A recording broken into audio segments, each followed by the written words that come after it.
আল্লাহ তাআলা কাদেরকে পছন্দ করেন? আমরা আল্লাহ তাআলার প্রিয় ভাজন, প্রিয় বান্দা হতে চাই কি চাই না বলেন তো? চাই। আমার প্রিয় ভাইয়েরা, আমি আজকে এই চমৎকার দুপুরে আজকে 10টি বৈশিষ্ট্য নিয়ে আমরা আলোচনা করব, এবং যাদের মধ্যে এই 10টি বৈশিষ্ট্য থাকবে তাদের জন্য আল্লাহ তাআলা ক্ষমা এবং মহা প্রতিদানের ব্যবস্থা রেখেছেন। এই 10টি গুণ যাদের মধ্যে থাকবে তাদের জন্য আল্লাহ তাআলা ক্ষমা এবং মহা প্রতিদানের ঘোষণা দিয়েছেন। সুবহানাল্লাহ বলেন। এবং এই 10টি বৈশিষ্ট্যের মধ্যে ইসলামের মৌলিক যে মূল্যবোধগুলো, মোরালিটি, এথিক্স, এগুলো চলে এসেছে। মৌলিক কথাগুলো দিন ইসলামের প্রায় সকল অনুষঙ্গের সমাবেশ ঘটেছে এই আয়াতে। এবং এই আয়াতে পুরুষের পাশাপাশি নারীদেরকেও আল্লাহ তাআলা স্পেশাল গুরুত্ব দিয়েছেন। সুবহানাল্লাহ পড়বেন না? Gender equality in terms of getting rewards, প্রতিদান বা সওয়াব পাওয়ার দিক থেকে ইসলামে নারী পুরুষ সমান। অনেকে বলে ইসলাম নারীদেরকে ঠকিয়েছে, নারী পুরুষ নাকি সমান না। অনেক নারীবাদীরা বলেন, আমি প্রিয় বোনদের বলবো এই আয়াতের দিকে তাকান, সূরা আহজাবের 35 নম্বর আয়াতের দিকে তাকান। এই আয়াতে নারী পুরুষ সমান। সুবহানাল্লাহ বলেন তো সবাই। Gender equality in terms of getting reward, নেক কাজ করলে সওয়াব পাওয়ার ক্ষেত্রে পুরুষ যেমন নারীও তেমন। আল্লাহু আকবার। দান করলে পুরুষের যেমন সওয়াব, নারীরও তেমন সওয়াব। রোজা রাখলে পুরুষের যেমন সওয়াব, নারীরও তেমন সওয়াব। নাকি পুরুষ রোজা রাখলে বেশি সওয়াব, নারী রোজা রাখলে কম সওয়াব? হ্যাঁ, ব্যাপারটি কি এরকম না? ইকুয়াল। নেক কাজের সওয়াব বা প্রতিদান পাওয়ার দিক থেকে সবাই সমান, নারী কিংবা পুরুষ, কোনো পার্থক্য নাই। প্রিয় ভাইয়েরা, এই আয়াতে পুরুষের পাশাপাশি নারীদের কথা বিশেষভাবে বলা হয়েছে। এই আয়াতটি নাজিলের একটা প্রেক্ষাপট আছে, শানে নুজুল আছে। আমাদের প্রিয় আম্মাজান উম্মে সালামা রাদিয়াল্লাহু তাআলা আনহা, উনি একবার আল্লাহ রাসূল সাল্লাল্লাহু আলাইহি ওয়াসাল্লামকে বললেন, ইয়া নবী আল্লাহ, মালি আসমাউর রিজালা ইউযকারুনা ফিল কুরআন ওয়ান নিসাউ লা ইউযকারনা। নবী হে, এমন কেন আমি কোরআনে দেখি যে প্রায় পুরুষদের কথা বলা হয় কিন্তু নারীদের নিয়ে কথা নাই। পুরুষবাচক শব্দ ব্যবহার করা হয়, নারীবাচক শব্দ ব্যবহার করা হয় না। এর কারণটা কি? ফাআনজালাল্লাহু তাআলা হাযিহিল আয়া। এরপর আল্লাহ তাআলা উম্মে সালামা রাদিয়াল্লাহু তাআলা আনহার এই কথার প্রেক্ষিতে, তার এই অ্যাপিল, তার এই আবেদন, তার এই আকাঙ্ক্ষা পূরণের জন্য এই আয়াতটি নাজিল করেন। চিল্লায় পড়েন সুবহানাল্লাহ। যাতে আল্লাহ তাআলা পুরুষবাচক শব্দের পাশাপাশি নারীবাচক শব্দ ব্যবহার করেছেন। যেমন ধরেন মুমিনিন, এটা বললে এর মধ্যে পুরুষও আছে নারীও আছে। মুসলিমিন, এটা বললে এর মধ্যে পুরুষও আছে নারীও আছে। কিন্তু এই আয়াতে আল্লাহ তাআলা মুসলিমিন বলার সাথে সাথে আবার বলেছেন মুসলিমাত। ইন্নাল মুসলিমিনা ওয়াল মুসলিমাতি ওয়াল মুমিনিনা ওয়াল মুমিনাতি ওয়াল কানিতিনা ওয়াল কানিতাতি। পুরুষবাচক শব্দের পাশাপাশি আবার এক্সট্রা নারীবাচক শব্দ ব্যবহার করেছেন। আলহামদুলিল্লাহ বলেন। প্যান্ডেলে যে সমস্ত আমার বোনেরা নারীরা আছেন, আপনাদের খুব খুশি হওয়ার কথা যে উম্মে সালামা রাদিয়াল্লাহু তাআলা আনহা, আমাদের আম্মাজান বিষ্ণু ইসা ইসলামের প্রিয়তমা স্ত্রী, তিনি তো আপনাদেরই প্রতিনিধি, আপনাদের রিপ্রেজেন্টেটিভ হয়ে তিনি বলেছিলেন শুধু পুরুষবাচক শব্দ কেন, নারীদের কথা কই। আল্লাহ তাআলা নারীদেরকে খুশি করবার জন্য তাদের এই আবেদনের প্রেক্ষিতে প্রতিটি শব্দ পুরুষবাচক শব্দ ব্যবহারের পাশাপাশি নারীবাচক শব্দ ব্যবহার করেছেন। আওয়াজ করে পড়েন আল্লাহু আকবার। তার মানে নেক আমল করলে, ভালো কাজ করলে, সৎ কর্ম করলে সেটাতে নারী আর পুরুষ সমান। পুরুষ ইবাদত করলে যেই সওয়াব, নারীরা করলেও সেই সওয়াব। পড়েন সুবহানাল্লাহ। That means women has been given extra attention in this verse. Subhanallah. How sensible Islam is and how lucky we are. আমরা কত লাকি। নারীদের প্রতিনিধি উম্মে সালামা বলার সাথে সাথে তাদেরকে খুশি করার জন্য আল্লাহ পুরুষবাচক শব্দের পাশাপাশি নারীবাচক শব্দ দিয়ে একটা গোটা আয়াত নাজিল করেছেন। পড়েন সুবহানাল্লাহ। তাহলে আসুন আমরা দেখি কোন 10টি বৈশিষ্ট্য আল্লাহ তাআলা এখানে উল্লেখ করলেন যাদেরকে আল্লাহ তাআলা পছন্দ করেন। আওয়াজ করে আমার সাথে বলেন তো, এখানে কয়টা বৈশিষ্ট্যের কথা বলা হয়েছে? কয়টা? 10টা শুনবেন তো? শুনে একসাথে বিদায় নেবেন তো, নাকি আগে আগে উঠে যাবেন? শান্ত হয়ে বসুন আর আমার কথা শুনুন আমার প্রিয় ভাইরা। তাহলে যে 10টি বৈশিষ্ট্য আল্লাহ তাআলা পছন্দ করেন যে ইমানদার বান্দাদের মধ্যে থাক, তার 1 নাম্বার হচ্ছে আল্লাহ তাআলা বলছেন ইন্নাল মুসলিমিনা ওয়াল মুসলিমাতি, নিশ্চয় মুসলিম পুরুষ এবং নারী, নিশ্চয় মুসলিম পুরুষ এবং নারীকে আল্লাহ পছন্দ করেন। আমরা মুসলিম না সবাই এখানে? আওয়াজ করে বলেন আমরা মুসলিম কিনা? মুসলিমিন ওয়াল মুসলিমাত, মুসলিম পুরুষ এবং নারীকে আল্লাহ পছন্দ করেন। ইসলাম মানে হচ্ছে আত্মসমর্পণ করা, সারেন্ডার করা। ইসলাম মানে সারেন্ডার করা কার সামনে? আল্লাহর ইচ্ছার সামনে, আল্লাহর আদেশের সামনে, আল্লাহর আইনের সামনে আত্মসমর্পণের সারেন্ডারের নামই হচ্ছে ইসলাম। চিল্লায় বলেন ঠিক কিনা? কেউ যখন নিজেকে মুসলিম বলে দাবি করে, তখন আল্লাহর কোন বিধান আসলে, আল্লাহর কোন আইন তার সামনে আসলে সেটা মানবো কি মানবো না এমন কথা বলার তার সুযোগ নাই, মানতেই তাকে হবে। আওয়াজ করে বলেন ঠিক কিনা? এই আয়াতের পরেই আল্লাহ বলছেন ওয়ামা কানা লি মুমিনিন ওয়ালা মুমিনাতিন ইযা কাদাল্লাহু ওয়া রাসূলুহু আমরান আন ইয়াকুনা লাহুমুল খিয়ারাতু মিন আমরিহিম। আল্লাহর পক্ষ থেকে কোন বিশ্বাসী নারী পুরুষের সামনে যখন কোন বিধান আসে, কোন আইন আসে, তখন সে আইন সে মানবে না এমন কোন অপশন তার নাই। মানলেও হবে, না মানলেও হবে এমন কোন অপশন আছে নাকি বলেন? এমন কোন অপশন নাই। আল্লাহর আদেশ আসার সাথে সাথেই সেটার সামনে আমরা সারেন্ডার। ঠিক কিনা বলেন? আল্লাহর আদেশ আসলেই সারেন্ডার, আল্লাহর কথা আসলেই সারেন্ডার। এখানে আমার কথা চলবে? প্রিয় ময়মনসিংহবাসী আওয়াজ করে বলেন আল্লাহর আদেশের সামনে আমার নিজের কোনো ইচ্ছা আছে? আমার কোনো কথা আছে? যারা আল্লাহর আদেশের সামনে নিজেকে সঁপে দেয়, যারা আল্লাহর আদেশের সামনে নিজের ইচ্ছাকে বিসর্জন দেয়, যারা আল্লাহর বিধানের সামনে নিজের কথা, খায়েশ সবকিছুকে স্যাক্রিফাইস করে, তারাই হচ্ছে মুসলিম। সুবহানাল্লাহ বলেন। এজন্য আল্লাহ বলেন আমার প্রিয় বান্দাদের প্রথম বৈশিষ্ট্য তারা হচ্ছে ইন্নাল মুসলিমিনা ওয়াল মুসলিমাতি, তারা আমার বিধানের সামনে আত্মসমর্পণ করে, আমার আইনের সামনে আত্মসমর্পণ করে, আমার কথার সামনে তারা কোনো কথা বলে না। কারণ গোটা দুনিয়ায় আকাশে কিংবা জমিনে যেখানেই যেটা থাক না, সব সারেন্ডার করেছে এক সত্তার সামনে। জোরে বলেন তিনি কে? রব্বুল আলামিন বলেন ওয়ালাহু আসলামা মান ফিস সামাওয়াতি ওয়াল আরদি তাওআন ওয়া কারহা ওয়া ইলাইহি ইউরজাউন। আকাশ কিংবা জমিনে যেখানেই যেটা থাক না, সবকিছু সারেন্ডার করেছে একজনের সামনে। আওয়াজ করে বলতে হবে তিনি কে? সব আল্লাহর সামনে সারেন্ডার করে। সারেন্ডার। আমরাও আল্লাহর ইচ্ছার সামনে সারেন্ডার। আল্লাহর কোনো বিধান দিয়ে যদি কেউ কোনো নসিহত করে, আপনি শুনবেন না? না রেগে যাবেন? আল্লাহর আইন দিয়ে যদি আপনাকে আদেশ করা হয়, উপদেশ দেয়া হয়, আপনি শুনবেন না? নাকি রিঅ্যাক্ট করবেন? না, খবরদার, রিঅ্যাক্ট করা যাবে না। আল্লাহর বিধানের সামনে বিশ্বাসী বান্দার কোনো অপশন থাকে না, কথা থাকে না। চিল্লায় বলেন ঠিক কিনা? ঠিক যেমন সাইয়েদনা ইব্রাহিম আলাইহিস সালাম আত্মসমর্পণ করেছেন। আল্লাহ তাআলা বলেন ইয ক্বালা লাহু রাব্বুহু আসলিম ক্বালা আসলামতু লিরাব্বিল আলামিন। যখন আল্লাহ সাইয়েদনা ইব্রাহিম আলাইহিস সালামকে বললেন ও ইব্রাহিম ইসলাম ধর্ম গ্রহণ করো, আত্মসমর্পণ করো, সারেন্ডার করো, আল্লাহর খালিল ইব্রাহিম আলাইহিস সালাম কোনো কথা চিন্তা না করে, ডানে বায়ে না তাকিয়ে, কোনো কিছু না ভেবে মুহূর্তেই বলে আসলামতু লিরাব্বিল আলামিন। গোটা বিশ্বের রব আল্লাহর সামনে আমি ইসলাম ধর্ম গ্রহণ করলাম, সারেন্ডার করলাম। সুবহানাল্লাহ বলেন। আল্লাহ বলতে দেরি, সারেন্ডার করতে দেরি নাই। এভাবে নিজেকে আল্লাহর সামনে সঁপে দিতে হবে।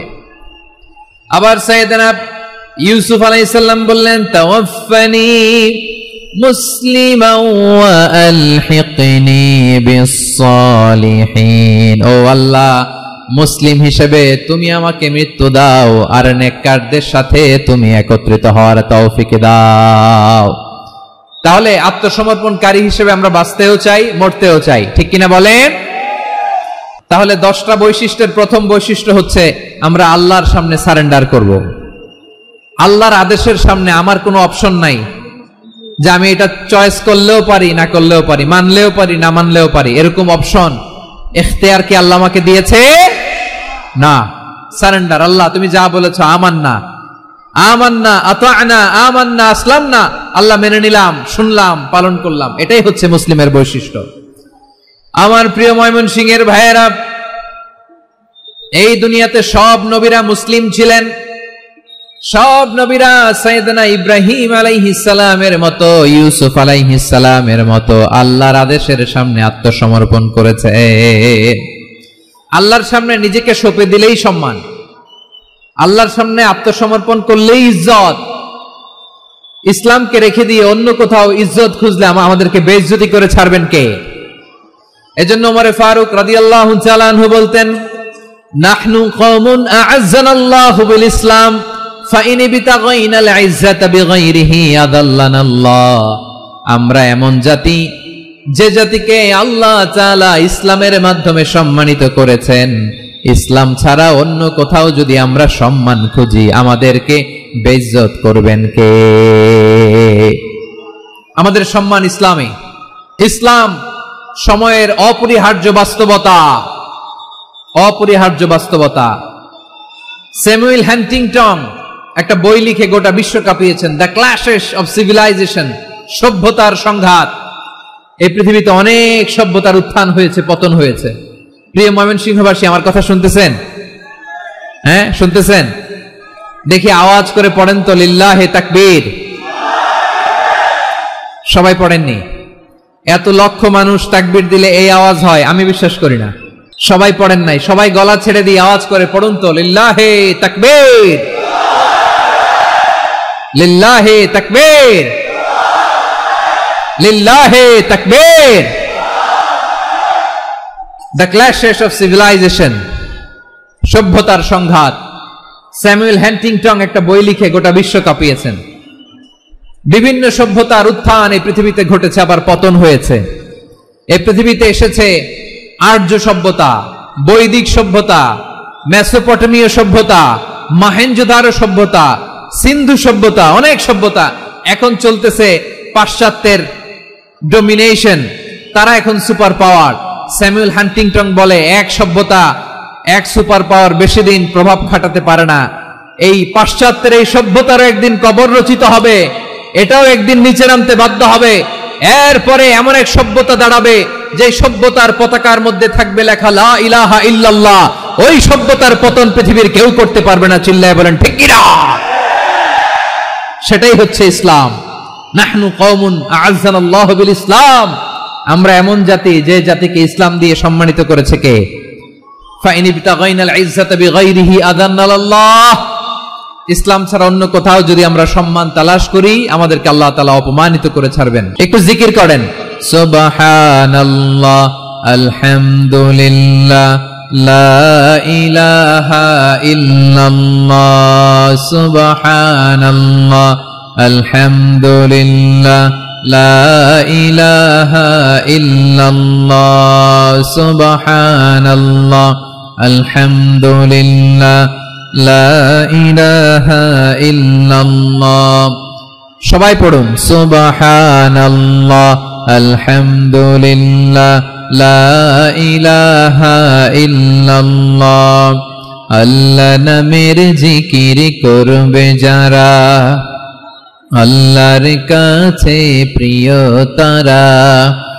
আল্লাহর কাছে প্রিয় যারা, জান্নাতে প্রবেশ করবে তারা। জোড়ে লা ইলাহা ইল্লাল্লাহ, লা ইলাহা ইল্লাল্লাহ, জোড়ে লা ইলাহা ইল্লাল্লাহ, লা ইলাহা ইল্লাল্লাহ, লা ইলাহা ইল্লাল্লাহ, লা ইলাহা ইল্লাল্লাহ, লা ইলাহা ইল্লাল্লাহ, লা ইলাহা ইল্লাল্লাহ, মুহাম্মাদুর রাসূলুল্লাহ সাল্লাল্লাহু আলাইহি ওয়াসাল্লাম। ইসলাম, ইসলাম ছাড়া অন্য কিছু আমরা মানি না, মানবো না। চিল্লায় বলতে হবে ঠিক কিনা? ইসলাম বিরোধী কোনো মতবাদ আমরা মানবো না। চিল্লায় বলেন ঠিক কিনা? ইসলাম আছে, ইসলাম থাকবে। যারা ইসলামকে মাটির নিচে গেড়ে ফেলতে চায় ওরা জানে না ইসলামের ধর্ম কি। ইসলাম চারা বীজের মতো, ইসলামকে জমিনের ভিতরে গেড়ে দিতে চাইলে এটা শাখা প্রশাখা নিয়ে আসমানের দিকে উপরের দিকে উঠে যায়। চিল্লায় বলেন ঠিক কিনা? এজন্য আল্লাহর হাবিব বলেন 6টি মৌলিক কর্মসূচির সারমর্ম হলো ইসলাম। আওয়াজ করে বলেন তো কয়টি? হাদিসে জিবরিলে সাইয়েদনা জিবরিল আলাইহিস সালাম বিশ্বনবীকে বললেন, ও নবী আপনি বলেন তো ইসলাম কি? ইয়া মুহাম্মদ আখবিরনি আনিল ইসলাম, ইসলাম কারে বলে আপনি বলেন। আল্লাহর হাবিব বললেন, আল ইসলাম ওয়া তাশহাদা আন লা ইলাহা ইল্লাল্লাহ ওয়া আন্না মুহাম্মাদার রাসূলুল্লাহ ওয়া তুকিমাস সালাতা ওয়া তুতিয়াজ যাকাতা ওয়া তাসুমা রমাদানা ওয়া তাহুজ্জাল বাইতা মান ইসতাতাআ ইলাইহি সাবিলা। আল্লাহর হাবিব ফরমান 6টি মৌলিক কর্মসূচির সারমর্ম হলো ইসলাম। এক হলো তুমি সাক্ষী দিবা আল্লাহ ছাড়া কোনো ইলাহ নাই, মুহাম্মদ ছাড়া রাসূল নাই, তিনি আমাদের রাসূল। সালাত কায়েম করবা, যাকাত আদায় করবা, সামর্থ্য থাকলে আল্লাহর ঘরে হজ করতে যাবা। এই 6টা কর্মসূচির সারমর্মের নাম হলো ইসলাম। ময়মনসিংহবাসী আওয়াজ করে বলেন, এই 6টা কর্মসূচির সারমর্মের নাম কি? তাহলে ইসলাম কারে বলে বুঝতে পারছেন? তাহলে 10 নম্বরের 1 নম্বর আমরা বুঝে ফেলছি। ইন্নাল মুসলিমিনা ওয়াল মুসলিমাতি, আল্লাহ বলেন মুসলিম পুরুষ এবং নারী আমার কাছে প্রিয়, যারা আমি আল্লাহর আদেশের সামনে নিজেদেরকে সোপর্দ করে দেয়, সারেন্ডার করে দেয়, আমি আল্লাহর বিধানের সামনে নিজেকে সঁপে দেয়, আমি আল্লাহর ইচ্ছার সামনে নিজের ইচ্ছা বিসর্জন দেয়, আমি আল্লাহর সামনে সে সারেন্ডার করে, আত্মসমর্পণ করে, সেই মুসলিম। ঠিক কিনা বলেন? তাহলে 1 নম্বর বৈশিষ্ট্য ইন্নাল মুসলিমিনা ওয়াল মুসলিমাতি। এরপরে আল্লাহ বললেন ওয়াল মুমিনিনা ওয়াল মুমিনাতি, বিশ্বাসী নারী এবং পুরুষ, আত্মসমর্পণকারী নারী এবং পুরুষ যেমনি আল্লাহর কাছে প্রিয়, ঈমানদার পুরুষ এবং নারীরাও আল্লাহর কাছে প্রিয়। পড়েন সুবহানাল্লাহ। মুমিনিনা ওয়াল মুমিনাতি, দেখেন আমি আলোচনার শুরুতেই বলেছি এই আয়াতে আল্লাহ তাআলা পুরুষদের কথা বলার সাথে সাথে পাশাপাশি কাদের কথা বলেছেন? নারীদের কথা। আওয়াজ করে বলেন কাদের কথা? নারীদের কথা বলেছেন। এজন্য মুমিনিনা ওয়াল মুমিনাতি, আল্লাহ ঈমানদার পুরুষদের যেমনি পছন্দ করেন, ঈমানদার নারীদেরকেও তিনি পছন্দ করেন। ঈমান মানে হচ্ছে স্বীকৃতি দেওয়া। ঈমান মানে স্বীকৃতি দেওয়া। কিসের স্বীকৃতি? বিশ্বাসের স্বীকৃতি। কিসের? মাশাআল্লাহ, বিশ্বাসের স্বীকৃতি। এই পৃথিবীতে বিশ্বাসের দাম বড্ড বেশি। এই পৃথিবীতে সবচেয়ে দামি জিনিস কি? বিশ্বাস। বিশ্বাস ছাড়া এই জগৎ চলে? স্বামী স্ত্রীর সম্পর্ক কিসের উপর টিকে থাকে বলেন তো? বিশ্বাসের উপর টিকে থাকে। স্বামী স্ত্রীর সম্পর্ক টিকে থাকে বিশ্বাসের উপর। আচ্ছা, পার্টনারশিপে যারা ব্যবসা করেন, পার্টনারশিপের বিজনেস, এটা টিকে থাকে কিসের উপর? বিশ্বাসের উপর। এই জগৎটাই চলে বিশ্বাসের উপর। বিশ্বাসীরা এই পৃথিবীতে না থাকলে আল্লাহ এই পৃথিবীও টিকায় রাখতেন না। একজন বিশ্বাসী এই পৃথিবীর বুকে বেঁচে থাকলে আল্লাহ তাআলা এই পৃথিবী ধ্বংস করবেন না। চিল্লায় পড়েন আল্লাহু আকবার। এই পৃথিবীর সবচেয়ে দামি বস্তু বিশ্বাস, সবচেয়ে দামি। বিশ্বাস দিয়ে এই পৃথিবী চলে। এজন্য জ্ঞানীরা বলে বিশ্বাসে মিলায় বস্তু, তর্কে বহুদূর। বলে না? বিশ্বাসে মিলায় বস্তু, তর্কে বহুদূর। বিশ্বাসে এই পৃথিবী টিকে থাকে। আচ্ছা দেখেন, ঢাকা থেকে একজন লোক কক্সবাজার যাবে। প্রিয় ময়মনসিংহবাসী আওয়াজ করে বলেন কই যাবে? ডবল ডেকার বাস আছে না, যেগুলোতে ঘুমায় ঘুমায় যাওয়া যায়। তো দেখবেন অনেক প্যাসেঞ্জার বাসে উঠে আস্তে করে ব্ল্যাঙ্কেট নিয়ে, কম্বল নিয়ে ঘুম দিতেছে। ঘুম দেখেন তার কি বিশ্বাস ড্রাইভারের উপরে। এই বাস তো তারে চালাইতে চালাইতে নওগাঁ নিয়ে যেতে পারে, এই বাস তো তারে নিয়ে পঞ্চগড় ছেড়ে দিতে পারে, কিন্তু তার কোনো টেনশন নাই। সে দেখবেন ব্ল্যাঙ্কেট নিয়ে, কম্বল নিয়ে দিছে জনমের ঘুম। এর কারণ তার বিশ্বাস আছে যে সকালবেলা এই বাস কক্সবাজারেই পৌঁছবে। দেখেন বিশ্বাসের কত দাম। ঢাকা থেকে জেদ্দা উমরা করতে যারা যান দেখবেন 40,000 ফিট উপরে বিমানে অনেকে কম্বল চাপা দিয়ে ঘুম দিতেছে। ঘুম। এই বিমান 40,000 ফিট উপর দিয়ে পাইলট চালায়া এটাকে আফ্রিকার জঙ্গলে নিয়ে যায় নাকি ভারত মহাসাগরে নিয়ে যায়, তার কোনো টেনশন নাই। সে ঘুম, কারণ তার পাইলটের উপর, এই এয়ারলাইন্সের উপর বিশ্বাস আছে যে সকালবেলায় এটা জেদ্দা আন্তর্জাতিক বিমানবন্দরে ল্যান্ড করবে, ঠিক কিনা বলেন? বাবা বাবা তার কলিজার টুকরো সন্তানকে, ছোট্ট ছেলেটাকে দেখবেন মাঝে মাঝে আদর করে এরকম শূন্যে ছুঁড়ে মারে। আপনারা মারেন? ময়মনসিংহের বাবারা বাচ্চাদের সাথে এরকম মজা করেন না? তো উত্তর দেন না কেন? আপনারা করেন? বাবা তার সন্তানকে, ধরেন ছোট্ট মেয়েটাকে আদর করে কোলে তুলে এরকম শূন্যে ছুঁড়ে মারে। তো মেয়েটাকে শূন্যে ছুঁড়ে মারলে দেখবেন মেয়েটা খিলখিল করে হাসে, খিলখিল করে হাসে। ও যদি নিচে পড়ে ওর হাতও ভাঙবে, পাও ভাঙবে, তারপরেও হাসে। কেন হাসে? কারণ মেয়েটার বিশ্বাস আছে যে আব্বু আমারে ছাড়বে না, আব্বু আমাকে ঠিকই ধরে ফেলবে। চিল্লায় বলেন ঠিক কিনা? ও আমার প্রাণের ময়মনসিংহের ভাইরা, এই জমিন চলে বিশ্বাসে। বিশ্বাস এই পৃথিবীর সবচাইতে দামি সম্পদ। এজন্য একজন বিশ্বাসী জমিনের মধ্যে বেঁচে থাকলে জমিনের উপর আল্লাহ প্রলয়ঙ্কারী কিয়ামত দিবে না। এজন্য আল্লাহ বললেন ওয়াল মুমিনিনা ওয়াল মুমিনাতি, বিশ্বাসী পুরুষ এবং নারীকে আমি আল্লাহ বড্ড ভালোবাসি। তারা এমন ভাবে বিশ্বাস করে, না দেখে বিশ্বাস। আল্লাহ বলছেন আল্লাযীনা ইউমিনুনা বিল গায়বি ওয়া ইউকিমুনাস সালাহ, আমার বিশ্বাসী বান্দারা না দেখে বিশ্বাস করে। অদৃশ্যের প্রতি তারা বিশ্বাস রাখে, না দেখে বিশ্বাসটাই আসল বিশ্বাস, ঠিক কিনা বলেন? আচ্ছা, বুঝে থাকলে উত্তর দেন। আমার হাতে 3টা চকলেট নিয়ে যদি আমি বলি এই যে আমার হাতে চকলেট, তুমি বিশ্বাস করো? আপনি তো বলবেন করি, কারণ চকলেট তো দেখা যায়। বিশ্বাস না করে যাবেন কই? কিন্তু আপনারা না দেখায়া 3টা চকলেট এরকম মুষ্টিবদ্ধ করে পিছনের দিকে নিয়ে যদি বলি বন্ধু আমার পিছনে ডান হাতের মুঠায় কিন্তু 3টা চকলেট আছে, বিশ্বাস করো? ও না দেখেও যদি বলে বন্ধু তুই যেহেতু বলছিস বিশ্বাস করি, যদি করে এটাই আসল বিশ্বাস। না দেখে বিশ্বাস করাটাই আসল বিশ্বাস। চিৎকার করে বলেন ঠিক কিনা? এজন্য আল্লাহ বললেন না দেখে বিশ্বাস হলো আসল বিশ্বাস। অদৃশ্যের প্রতি বিশ্বাসকে বলে প্রকৃত বিশ্বাস। আল্লাযীনা ইউমিনুনা বিল গায়ব, আমার বান্দারা না দেখে আমি আল্লাহর উপর বিশ্বাস করে। এবার বিশ্বনবী বললেন 6টি মৌলিক কর্মসূচির সারমর্মের নাম যেমনি হলো ইসলাম, ঠিক তেমনি 6টি মৌলিক বিষয়ের উপর ঈমান আনার নাম হলো বিশ্বাস। সুবহানাল্লাহ বলেন। 6টা মৌলিক বিষয়ের উপর যদি আপনি বিশ্বাস রাখেন এটা হচ্ছে ঈমান। সেটা কি? সাইয়েদনা জিবরাইল বললেন ইয়া মুহাম্মদ আখবিরনি মাল ঈমান, ঈমান কারে বলে বলো। আল্লাহর নবী বললেন আন তুমিনা বিল্লাহ, আল্লাহর উপর ঈমান আনবা। কার উপর? আল্লাহ নামটা আপনাদের ভাল লাগে? আল্লাহর জিকির যে করছেন কেমন লাগে? সবাই মিলে গলা ছেড়ে আল্লাহরে ডাক দেন তো, বলেন আল্লাহ। আরো জোরে আল্লাহ। প্রাণ খুলে একসাথে ইয়া আল্লাহ।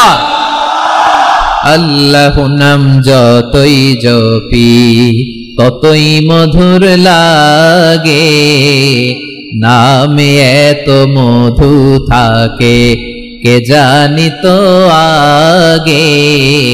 আল্লাহ নাম যতই জপি, ও নাম জপে প্রিয়তম, ও নামে জপে মজনু সম, ওই নামে পাপিয়া গাহে হৃদয় গোলাপে বাগে। আল্লাহ নাম যতই জপি। সুবহানাল্লাহ বলেন। আল্লাহর নাম এত মধুমাখা নাম, এত জাদুমাখা নাম, সব নবীরা এই নামের জিকির করেছেন, সব আল্লাহর ওলিরা এই নামটি জপেছেন। এজন্য এই নাম জপলে হৃদয় শান্ত করে দেয় কে?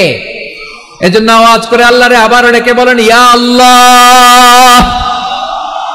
বিশ্বনবী বললেন ঈমান মানে আন তুমিনা বিল্লাহ, আল্লাহর উপর ঈমান আনবা, ওয়া মালাইকাতিহি, ফেরেশতাদের উপর ঈমান আনবা, ওয়া কুতুবিহি, আল্লাহর পাঠানো কিতাবের উপর ঈমান আনবা, ওয়া রুসুলিহি, রাসূলের উপর ঈমান আনবা, ওয়াল ইয়াউমিল আখিরি, শেষ বিচারের প্রতি ঈমান আনবা, ওয়া তুমিনা বিল কদরি খাইরিহি ওয়া শাররিহি, আল্লাহর দেয়া তাকদীরের উপর ঈমান আনবা। ঠিক কিনা বলেন? তাহলে এই 6টা মৌলিক বিষয়ের উপর বিশ্বাসকে বলে ঈমান। আল্লাহ ওই ঈমানদারদেরকে পছন্দ করে যাদের ঈমান এরকম মজবুত। আল্লাহ বললেন ওয়াল মুমিনিনা ওয়াল মুমিনাতি, ঈমানদার পুরুষ এবং নারীরাও আমার কাছে বড্ড প্রিয়। তাহলে আমার প্রিয় ভাইয়েরা, ইসলাম যেমনি বুঝেছেন সারেন্ডার, ঈমান মানে